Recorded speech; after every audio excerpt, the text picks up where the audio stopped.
Dear students, in my previous class I told you about the various factors that affect the rate of E1 and E2 reaction. Today we are going to discuss about some reactions that will proceed through E1 or E2 mechanism. So we will discuss these reactions in detail and then we will compare these reactions. The E1 and the E2 mechanism will be compared. So the first reaction, if we are talking about, if I am talking about your syllabus, in your syllabus particularly we are having dehydration of alcohols and we are having dehalogenation reaction. So basically this is dehydration of alcohol. This dehydration is taking place in presence of strong acid like H2SO4, S3PO4, and on dehydration means water molecule has been eliminated out from this one and it will give rise to alkene.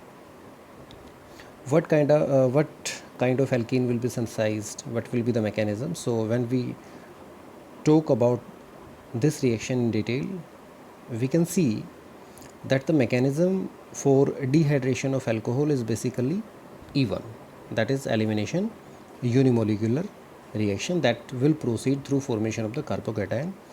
And how that can be determined? The basic method for its determination is the rearrangement in most of the dehydration reaction. So that is the step by which we can define that the mechanism for this type of reaction is E1. So what will happen in this mechanism? This is the first step in which the alcohol will first react with the H positive and will get converted into H2O positive, in which the water molecule will be eliminated out, and this is the slow step. So when water molecule is eliminated out, it will give rise to carbocation. Now this is a case of tertiary carbocation. After formation of this carbocation, there will be elimination of H positive forming carbon-carbon multiple bond. So this alkene will be synthesized. So here formation of this carbocation is the rate determining step. In this mechanism, rearrangement is mostly a very common reaction. For example, when this rearrangement can happen, when we can observe this particular rearrangement, you can see that this is a kind of substrate in which this is basically a secondary alcohol. When we taking this alcohol, at that time when carbocation will be synthesized, at that time you can see that this is a secondary carbocation, and you know that carbocation that rearrange rapidly, right? If there is a possibility to form a more stable carbocation, the rearrangement will be a very common reaction in case of carbocation. So here you can see that this is the carbon and this carbon is bearing 3-methyl group. So here 1,2-methyl shift will happen, and because of 1,2-methyl shift, this secondary carbocation will be converted into a tertiary carbocation, right? So this is 1,2-methyl shift, and because of this 1,2-methyl shift, this has been converted into a tertiary carbocation, which is more stable as comparison to secondary. So reaction will proceed with this particular carbocation. We will not get product from this particular C positive, right? We will get product from this particular C positive, that is C positive is here. So from this C positive, you can see that we have two possibilities. One, this hydrogen can be eliminated out, and when this hydrogen will be eliminated out, it will give rise to the most substituted alkene. Tetra substituted alkene will be synthesized. You can see that these are the carbon-carbon double bond forming atom, and these are 4-methyl group which are attached with these two carbon atoms, right? So this is the tetra substituted alkene that have been synthesized during this process. Now you will also get a minor product, and which one is that minor product? That hydrogen from this carbon can also be eliminated out, and this will give rise to the minor product, right? So this will be very minor product. This will be formed in the trace amount, and this one will be formed in case of the major product. Now When we are talking about this particular product, you can see this one. When we compare this product with this one, this is the minor product, and this product has been synthesized from this particular carbocation after rearrangement after 1,2-methyl shift, and this was your secondary carbocation from which hydrogen can be eliminated out, and it will give rise to different alkene. So this alkene will also be synthesized, but this alkene will be in the trace amount only. So this is the dehydration of alcohol which proceed with even elimination reaction. And in even elimination reaction, we can see that your rearrangement is most common reaction. Now, when we are talking about comparison of E2 and even elimination reaction, you can see on the slide that even reactions generally happen in neutral condition with polar solvents. As when I was discussing about the factors affecting the rate of E1 and E2 elimination reaction, at that time I told you about these conditions, that even reaction most probably happen in case of neutral condition and with polar solvents. When we talk about the basic condition, E2 reactions generally require base in high concentration. Strong base is generally required. And when we talk about even elimination reaction, at that time we can say that low concentration of base is also required for this reaction when we compare E2 and even elimination reaction. When we are talking about the comparison, at that time we know that even elimination reaction will happen in two steps. E2 elimination reaction is a concerted phenomena in which the bond breaking and formation will take place simultaneously. One will proceed with the formation of the transition state, and the another will proceed with the formation of the carbocation. So these are the basically comparison. When we talk about the comparison, for example, the differences, you can see this is a graph that will represent that how the base concentration will affect the rate. In this graph, this particular line belongs to even elimination reaction, and this particular line you can see in red color, this will belong to E2 elimination reaction. And when we are talking about the rate of reaction, at that time we can say that in E2 elimination, the rate will be dependent upon the concentration of the reactant and the concentration of the base, right? And when we are talking about even elimination, at that time we can also say that the rate will be particularly depending upon the concentration of the substrate only, that is independent of the concentration of the base. So the same is also given by this graph. You can clearly see, my dear student, that this is a very straight line. You can see it, right? So this is indicating that when we are increasing the base strength, at that time there will be no effect of that concentration change of the base, strength change of the base on the rate of even elimination reaction, but E2 elimination reaction will be speeded up. The rate of E2 elimination reaction will be increased when we are increasing the concentration of the base. You can also see that even reaction, when we are particularly concerned about this even elimination reaction, at that time you can clearly see that when the base concentration is low, at that time even reaction will dominate as comparison to E2 elimination reaction. This can be clearly said from this one, because when we are talking about the rate of this reaction, when we compare the rate of this reaction at this time, we can see that this is the curve in which it is basically intercepting each other, that this is a particular point at which the concentration, this is the concentration of the base in which it is basically increasing. And when we talk about from this particular point to this particular point in which the base concentration is very less, at that time the rate of even elimination reaction is more as comparison to the rate of E2 elimination reaction. But as far as when we are increasing the base concentration, when we are increasing it, the rate of E2 reaction will go on increasing. In the next graph, when we are talking about, this is again the effect of base concentration, and now we have also added the substrate. You can clearly see that this line is for primary substrate, this is for secondary substrate, and this is for tertiary substrate. We are taking different kind of substrate only for even elimination reaction, but here we are taking the rate of E2 elimination reaction.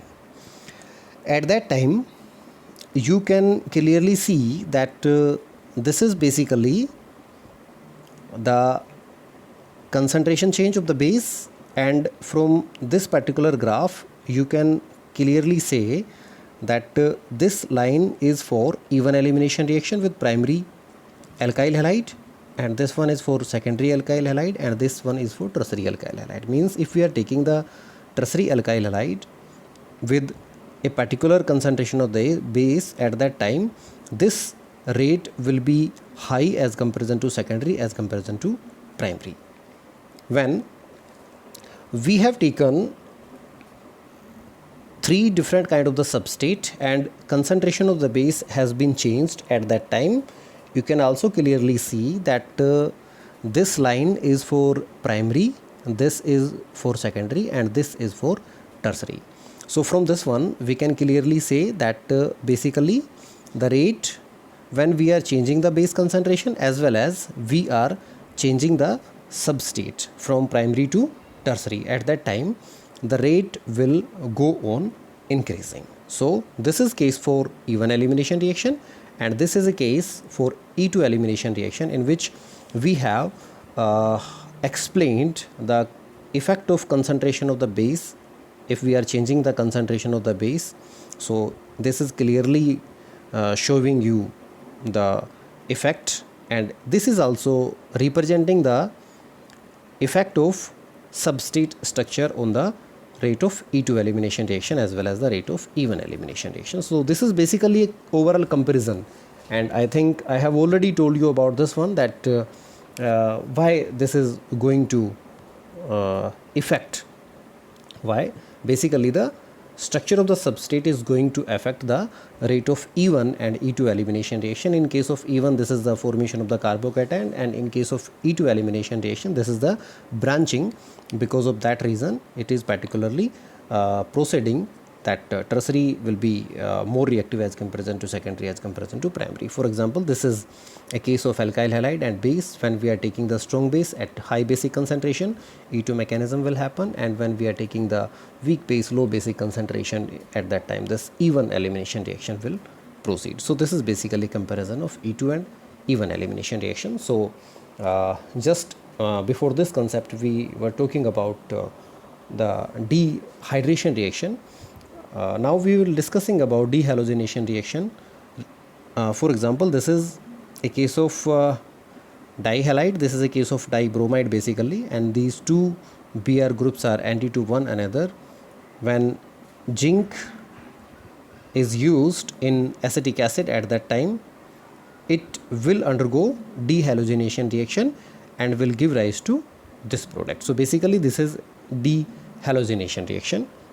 Now this is a case in which we are having two bromine groups, and these two bromine groups will be eliminated out, but here we are using potassium hydroxide, that is ethanolic solution of potassium hydroxide. At that time dehydrohalogenation reaction will happen instead of dehalogenation reaction. So hydrogen from this position and bromine from this position will be eliminated out, and it will give rise to this particular alkene, and this particular alkene on further reaction with soda amide will give rise to alkynes. So from here hydrogen will be eliminated out, and again bromine from here will be eliminated out, and ultimately it is forming the alkyne as the major product. So when we are having this kind of particular substrate and it is undergoing reaction with zinc in presence of acetic acid, at that time debromination, dehalogenation reaction will happen and it will produce the alkene.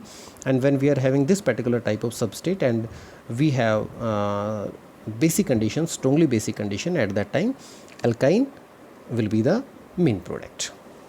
Now this is basically what is explaining, basically it is the stereochemistry that can be explained by using this particular example. You can clearly see that this is basically a reaction with sodium iodide, and this is a substrate. You can see the substrate. I think clearly you can see the substrate. This is basically substrate in which we are having 3 bromine groups, and these 3 bromine groups, at one carbon 2 bromine groups are there, and at second carbon 1 bromine and 1 hydrogen is there. And you can also see that out of these 3 bromines, 2 bromines are labeled. Basically this is a isotopic labeling experiment.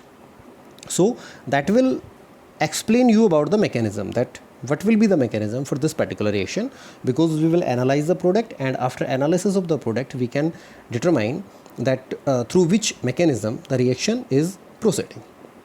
So when we are talking about this one, here are 2 bromines and these 2 bromines are labeled. When we are talking about this particular reaction, and when we are talking about this particular sodium iodide, when we are taking sodium iodide, at that time reaction will be anti.